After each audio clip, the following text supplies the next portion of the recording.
IRCTC की नई website launch हो गई है एंड MNIT के स्टूडेंट्स का बहुत बड़ा रोल है इसके अंदर। ये आपने देखा होगा, it's all over the internet.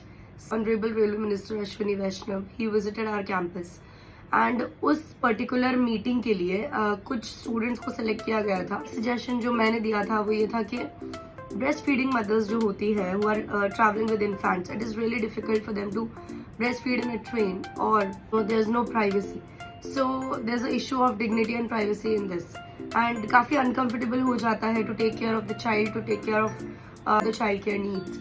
So इसलिए मैंने ये एक प्रस्ताव रखा था मिनिस्टर के सामने कि आप ब्रेस्ट फीडिंग मदर्स के लिए इजी बनाइए ट्रेन जर्नी। यू कैन अगर go for certain curtains in the sleeper class, starting from the sleeper class, so it will give some sort of privacy to the woman and the child of course.